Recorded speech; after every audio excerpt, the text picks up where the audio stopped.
Welcome to Spen-Tube, the show about bringing you the past and future of Hollywood while it's burning down in a blazing inferno!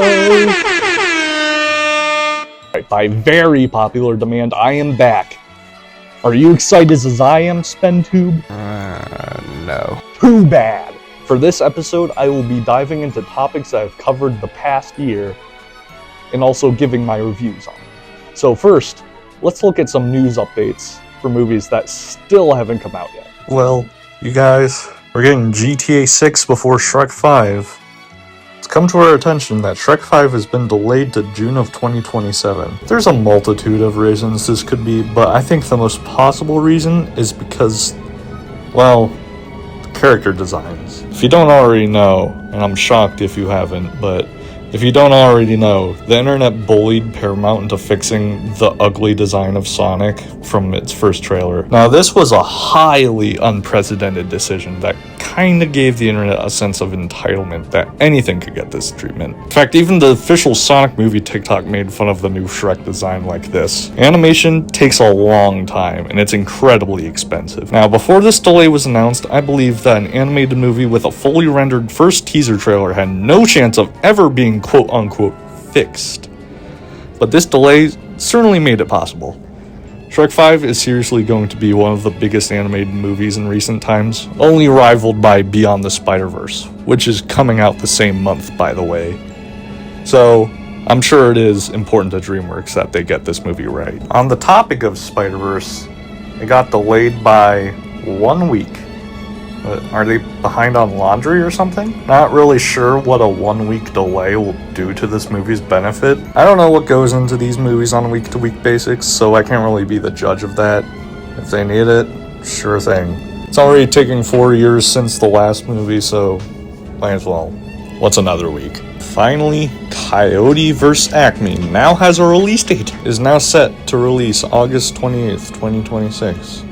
This movie actually got its very own Comic-Con panel, and supposedly it was one of the busiest. They showed footage exclusive to the attendees, but the highlight of this panel was an Acme lawyer attempting to take over the panel, claiming that showing any footage will be prohibited.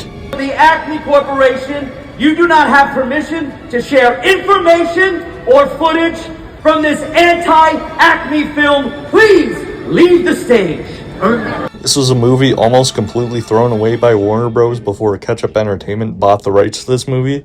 So if this is really the angle they're marketing this movie at, then this could really be one of the funniest marketing campaigns of all time.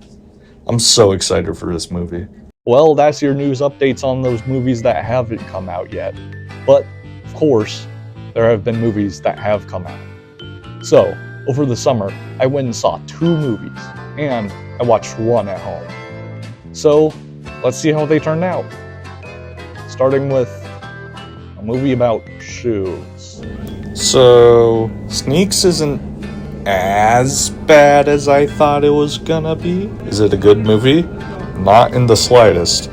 But there's some elements in this movie that could have made it stand out from Toy Story. But at the end of the day, it's just a Toy Story ripoff. Follow a special pair of shoes that are won in a contest by this kid. I don't remember any of their names. So Anthony Mackie Shoe, who is voiced by Anthony Mackie, is a perfectionist that wants to keep himself in mint condition, while his sister wants to explore the world without caring a world about her scuffs.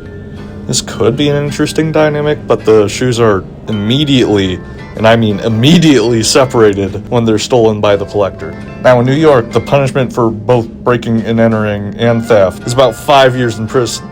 So obviously the kid mopes about it to his mom and does nothing at all. You didn't call the police. Okay. Anyway, the Anthony Mackie shoe falls out of the box that the collector had him in, and now he needs to reunite with his sister. This is just Toy Story 2. You know, an object coming to life, worrying about their physical condition, being kidnapped by a collector villain, so a team of those objects has to find and rescue them. This is just Toy Story 2. Now, one difference is that the collector actually works under an even more antagonistic force. And his design is actually really cool. His motivations are vague, and his goals are vague too. The reason he's able to do anything that he does in this movie is vague. The reason I watched this movie is vague. Like I said, I think there's real potential for this movie to not be a Toy Story ripoff, but it kind of just ends up this way. Could have been worse, so I'm gonna give this 2 pretzel baconators out of 5. Alright, that was mediocre. How about we watch a movie that everyone saw? Let's look at the top grossing movie of this year. I don't think anyone will know what I'm talking about, so... Second highest grossing movie of this year. Oh no! I'm not that usually interested in Disney live-action remakes, but the Lilo and Stitch remake is kind of interesting to me. Well, certainly was interesting. So, if you haven't seen Lilo and Stitch before, this is a fine movie in a vacuum, but when you compare it to the original, it pales in every comparison, in almost every single way. Every decision they made in this movie was the wrong decision. There are a few cute new jokes. I laughed at least 3 times in total. But the original Lilo and Stitch really wasn't a slapstick comedy. It was a real work of art. It's a story that used every scene to move the story forward, challenge the characters, further the movie's themes. You know, like a movie. I hadn't seen the original before I watched the remake, but whenever I watched the remake and saw a good scene, I always thought to myself, wow, that's probably way better in the original. Jumba is now just a one-dimensional monster instead of a stern father figure. Bleakley is now his dumb sidekick that screams all the time instead of an alien with a passion for Earth that might have a little ego problem.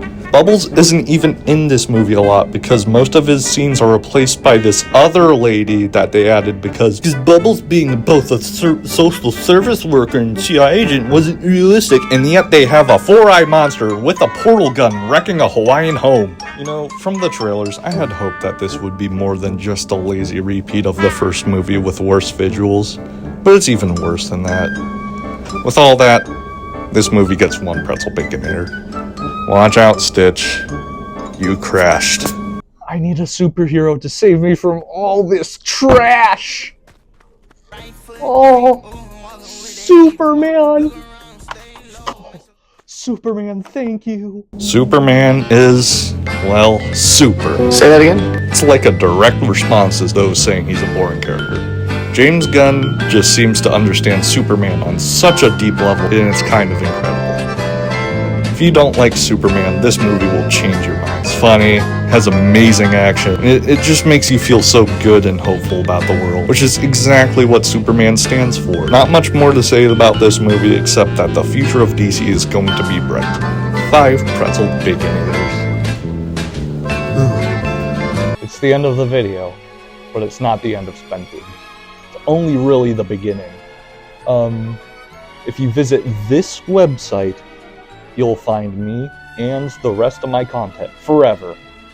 Hopefully. Aren't you excited, Spen-Tube? Still, no. No? How about you, Ben-Tube? Boo! Bird? How about you? John's not here. See you guys next time.